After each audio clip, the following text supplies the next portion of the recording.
Hello everyone, today I'll be presenting on gabapentin, a medication commonly used for neuropathic pain and seizures. We will go over its pharmacology, clinical applications, adverse effects, drug interactions, and important monitoring considerations. Introduction. Gabapentin is an anticonvulsant and analgesic that was first approved in 1993.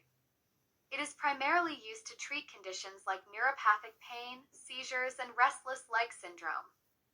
Over the years, it has become an essential part of managing chronic pain, especially in conditions like postherpetic neuralgia and diabetic neuropathy. This presentation will give you a detailed look at gabapentin's uses, pharmacokinetics, and other key considerations for safe prescribing. Drug overview. Gabapentin works as an anticonvulsant and analgesic. It is taken orally and is available in tablet, capsule, and liquid forms with an extended release option available.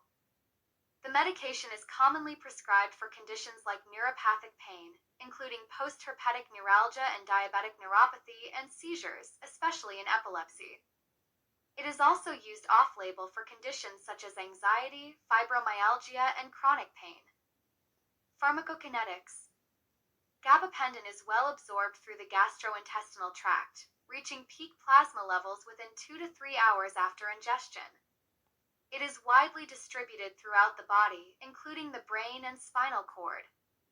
Importantly, gabapentin is not metabolized by the liver, so it avoids some common liver-related side effects.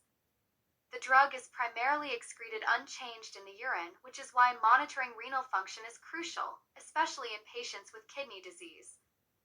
Its half-life is around 5 to 7 hours, and this determines how often patients typically need to take the medication. Adverse effects and contraindications. Gabapentin, while effective, does have some potential side effects. Common side effects include drowsiness, dizziness, and fatigue, especially when starting the medication. Some patients may also experience peripheral edema, nausea, and weight gain. More severe reactions, though rare, can include suicidal thoughts or severe allergic reactions like angioedema. It's important to note that gabapentin should not be used in patients who have a hypersensitivity to the drug, and special care should be taken in patients with renal impairment, as the drug is excreted through the kidneys. Drug interactions. Gabapentin interacts with several other medications, particularly those that depress the central nervous system, such as opioids, alcohol, and benzodiazepines.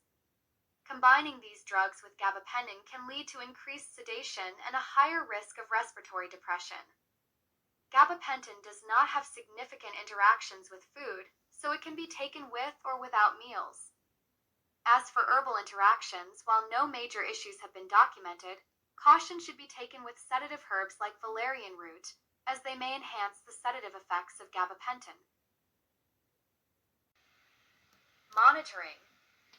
Regular monitoring is essential when prescribing gabapentin.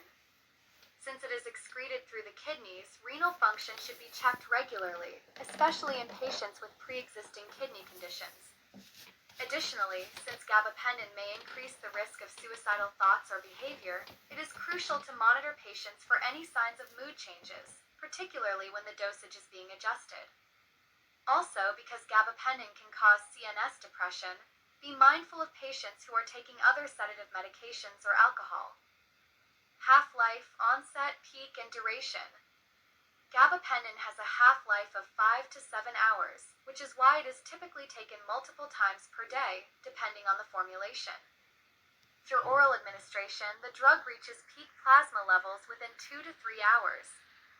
The therapeutic effects last for around 6 to 8 hours, which is why patients on the standard formulation may need to take the drug several times a day.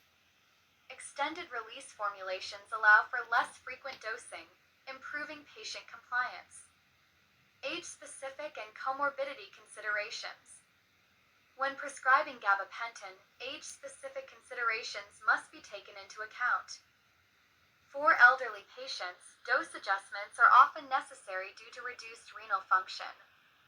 This population is also at higher risk for adverse effects like sedation and dizziness.